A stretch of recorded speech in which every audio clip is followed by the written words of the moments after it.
Bonjour lecteurs de notre chaîne YouTube et aux membres du forum de rcmac.com. Alors on se retrouve pour la 14e vidéo sur la préparation du NXT. Alors ça correspond à toutes les versions. Ça ira pour les nitros, pour les brushless. Alors là particulièrement c'est ma voiture, donc je suis parti sur une version 4S, mais la plupart des choses que je fais ça peut s'appliquer sur les autres. Donc dans la précédente vidéo on a fait la modif pour l'installation du bac d'accu, pour l'installation souple là du contrôleur. Donc pour moi c'est nickel cette partie là. Là c'est fini. Là ce qu'il nous reste à faire, on va monter sur cette vidéo le moteur. Et sur cette vidéo on va aussi s'attaquer à tout ce qui est installation radio. Là il y a des petites modifs à faire. On va avoir des trucs simples qui coûtent rien. C'est ça qui est bien avec cette voiture, c'est qu'on peut faire plein de choses. On peut complètement transformer mais sans se ruiner. Alors ça c'est un bon point. Donc on a un peu de boulot. Et je pense que déjà, on commence à approcher un peu de la fin quand même. C'est long, mais c'est vrai que je fais plein de petits détails, plein de choses, et je veux essayer de vous montrer ça le plus précisément possible. Allez, go, on va s'attaquer déjà par le moteur. On va commencer par le montage sur sa glissière, son palier. Alors on voit que d'origine, c'était fixé par des vis de 3. Alors déjà, vous voyez, regardez, en gros plan, c'est blindé de frein filet. La vis, ça sort même pas. Alors, il va falloir déjà décaper tout le frein filet. C'est pareil pour les vis de fixation de la glissière, avec leur rondelle, là. C'est très dur. Donc, moi, je vais remettre un petit coup de tarot partout. Bien nettoyer le frein filet pour pouvoir faire un montage propre. Et je pense qu'au lieu de mettre des vis de 3, comme avec le moteur d'origine, on peut mettre aussi du 4. Alors pareil, la seule différence, c'est qu'il y aura une orientation au niveau des câbles. Ça va faire un décalage qui sera un peu différente. Mais moi, je vais faire un montage pour voir avec des vis de 4. Alors, je vais faire le montage et je reviens vers vous une fois que j'aurai tout nettoyé. Il y a quand même du boulot là. Pour vous donner les tailles de vis, tout ça, je vais tout tester. Parce que je vais changer, donc bien sûr, ces vis-là. Mais aussi les vis qu'elle a. Je vais faire un montage un peu différent pour que ça soit un peu plus balèze. Et c'est fait, donc j'ai nettoyé entièrement la glissière, vous pouvez le voir, c'est propre, et j'ai remplacé par des vis de 4, et comme vous pouvez le voir, ça a décalé automatiquement, comme il y a des trous sur la circonférence, là, de 3, de 4 décalés, avec les 4 on se trouve, mais bon c'est pas bien grave, parce qu'il y a de la longueur de câble. Mais là, j'ai pas mis de frein filet, parce qu'avec du 4 on peut serrer vraiment fort. Moi j'aime bien avec du 4. Alors je vous montre les vis, j'ai bien regardé pour la taille. C'est celle-ci, c'est des têtes cylindriques de 4, c'est des 4x12 et la référence c'est M1473 pour ceux qui voudraient faire le même montage. Pareil pour la partie supérieure pour la fixation de la glissière, je vais changer les vis. Alors pareil, j'ai regardé les tailles, c'est donc les 3x12 têtes cylindriques, là c'est référence M1435 et je vais mettre ces petites rondelles cuvettes orange, comme le reste de la voiture, vous avez pu voir, j'ai mis de l'orange partout comme d'origine, comme les protections des supports d'amortisseur. Donc là, c'est la même référence que pour le reste. C'est M1574 pour les oranges, mais ça existe en rouge, en noir, en or. Il y a plein de couleurs. Ah oui, autre chose. Je vous rappelle, le moteur, je l'avais monté, enfin le palier du moteur, je l'avais monté de façon provisoire parce que je trouvais que ça serrait pas bien. Genre, on était trop limite avec les vis d'origine. Les vis d'origine, c'est des 4x12. Donc, j'ai préféré changer et mettre des 4x10. Alors, c'est vrai que j'aurais préféré 4x12, mais 4x12, on est vraiment trop embuté, donc c'est pas bon. Donc, là, la référence, je la donne pareil, M1448. Alors, ce que je vais faire, je vais aller fixer le palier et après je reviens vers vous. Ah oui, entre-temps, non, j'ai été trop vite. Il y a aussi ce qui me restait à faire là, je vous l'ai montré pour la fixation, mais ce qui me reste à faire avant de monter le moteur, c'est le pignon moteur. Alors, le pignon moteur, c'est du 11, 12 dents, je crois que c'est même 11 dents. en version 6S. Moi, je veux pas entendre parler de 6S, surtout avec des gros moteurs comme ça sur le buggy. Donc je vais monter, là j'ai sorti plusieurs pignons, des vieux pignons que j'avais. J'avais du 14 et du 15. En fin de compte, je vais monter, je pense que 15, ça aurait été le rapport, peut-être le bon rapport, mais je vais mettre plus court, hein, parce qu'ici il fait très chaud. Donc je préfère, je vais mettre un pignon 14 dents. Alors à savoir quand même qu'il y a des, regardez, les différences de taille, de déport. Donc je vais regarder tout ça et après quand j'aurai trouvé le bon pignon, ben, je viendrai vous montrer tout ça. Alors j'ai monté les paliers centraux de façon définitive, hein, avec les fameuses vis 4x10, là ce sera nickel. Là j'ai monté le pignon, j'ai un peu galéré parce qu'en fin de compte, moi j'avais mis des vis neuves, enfin pas tête, mais sans tête plutôt, inoxydables, avec une surface de contact qui est bien plane, et ça c'est vraiment idéal pour les pignons, sauf que ça touche, en fin de compte, il faudrait légèrement agrandir le logement, parce qu'en tournant, ça dépasse un peu du pignon, et ça touche. Alors j'ai dû mettre une 3.3 qui est un peu moins bien, je trouve. Alors ça, je verrai plus tard, hein, mais ça, c'est quelque chose que je rectifierai. Donc faites attention, hein, si vous mettez des vis 4x4, comme il y a la plupart du temps, ça a tendance à toucher voilà, en tournant. Donc ça, c'est quelque chose qu'on peut rectifier, hein, mais bon, voilà. Donc j'ai changé, hop, le 14 dents. Donc là, ça, c'est parfaitement centré. Et là, je vais pouvoir mettre les vis 3x16 avec la petite rondelle. Tiens, bah justement, ça va être un bon test. Est-ce que la rondelle rentre dedans? Ouais, nickel. J'avais peur parce que vous avez une gorge ici. J'ai dit, c'est vrai que j'ai dit de mettre une rondelle comme ça, mais c'était pas sûr que ça passe. Je m'en suis aperçu à l'instant. Voilà, donc là, ça c'est nickel. Ça rentre bien dedans. On est en contact. Voilà. Il y en a toute l'amplitude. Alors moi, généralement, hein, je vous avoue, le réglage de l'entredent, je le fais à l'œil. Je suis habitué. Voilà. Mais souvent, on dit, hein, quand vous savez pas le faire, hein, pour être sûr, vous pouvez mettre aussi, vous avez un réglage à peu près correct, vous mettez une rondelle de papier. Alors, je vous l'avoue, je le fais rarement. Comme ça, c'est pour montrer. Souvent, moi, quand les rares fois où je l'ai fait, c'était pas tip top, mais hop, on va voir. Et là, c'est le moteur, hein, qui fait ce bruit-là. Hein, parce que mais il y a le jeu qu'il faut. Ouais, ouais, c'est pas mal. Peut-être un poil serré. Voilà, bon. J'avoue que je préfère quand même les couronnes plastiques. Allez, je vais le faire à ma sauce. À l'œil, bon là c'était bon, mais je préfère laisser un poil plus de jeu.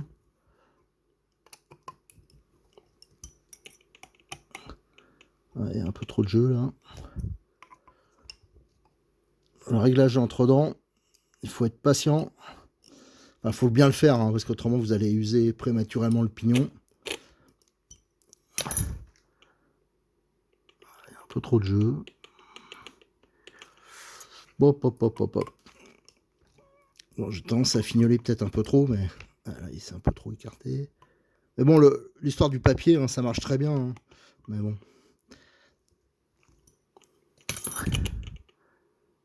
Ouais, pour moi, là, c'est nickel. Et le bruit, hein, je vous dis, hein, c'est la transmission, c'est le moteur aussi.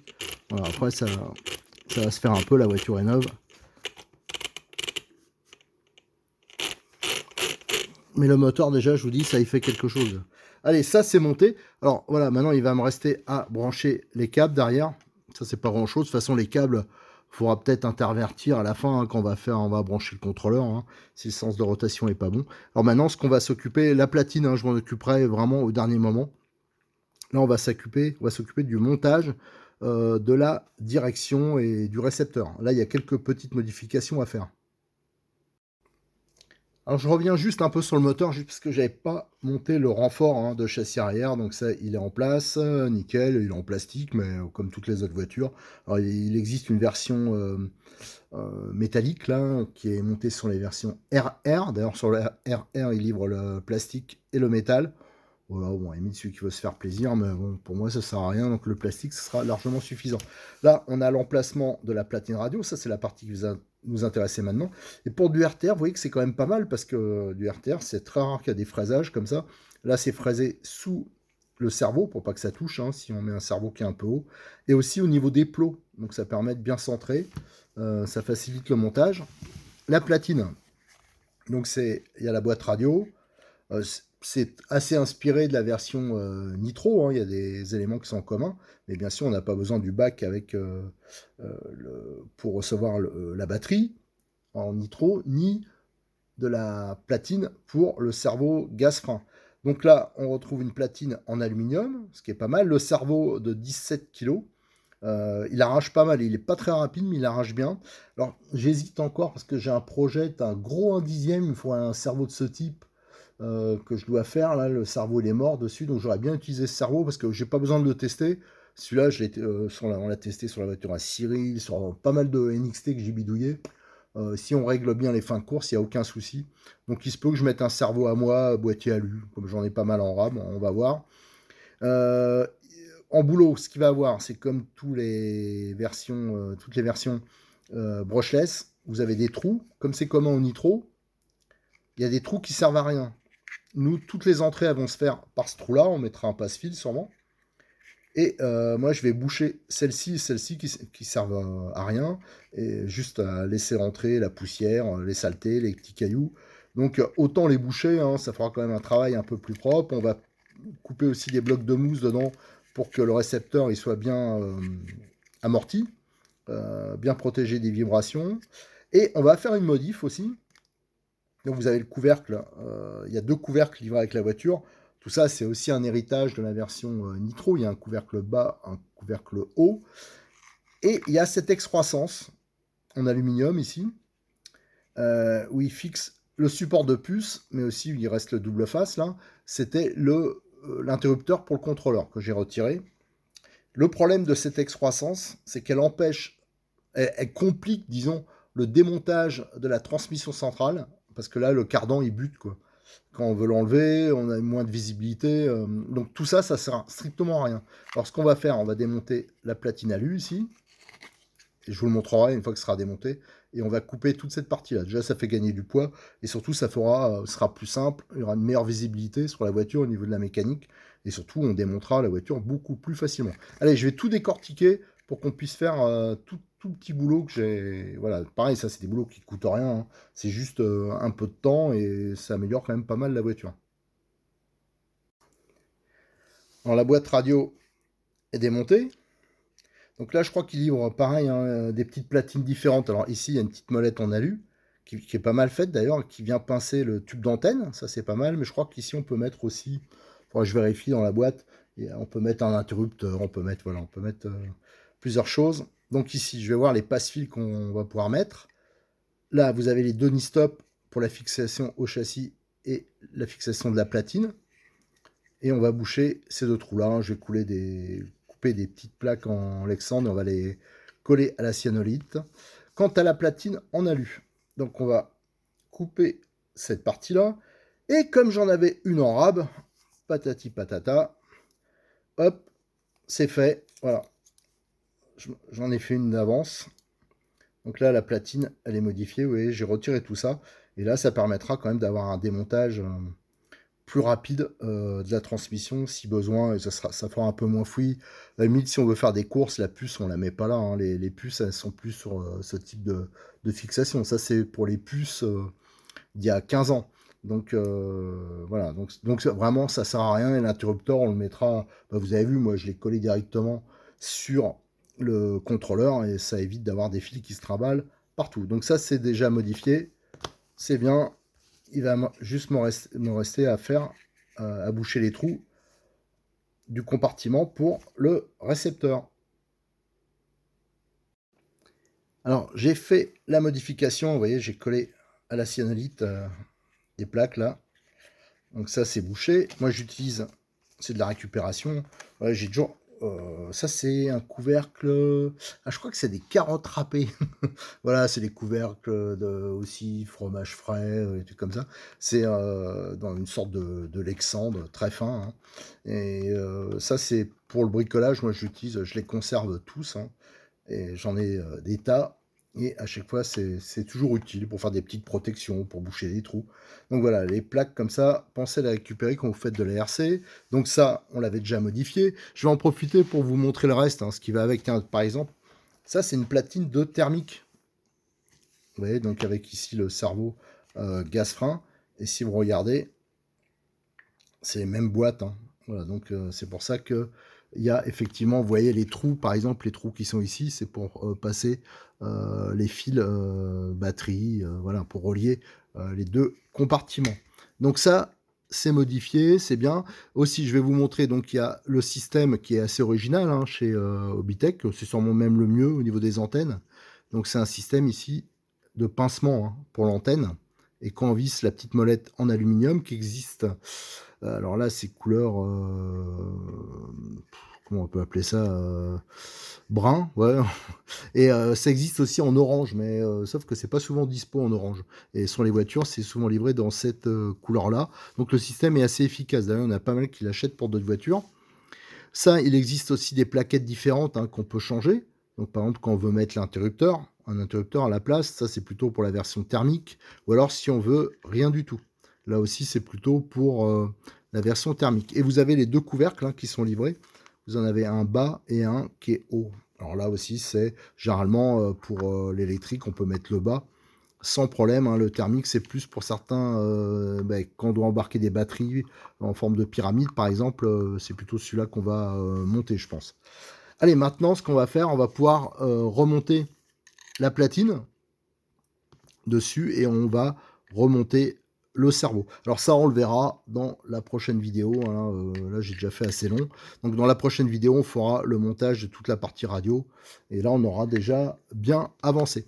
Allez, je vous remercie. À très bientôt sur notre chaîne YouTube et sur le forum de rcmac.com.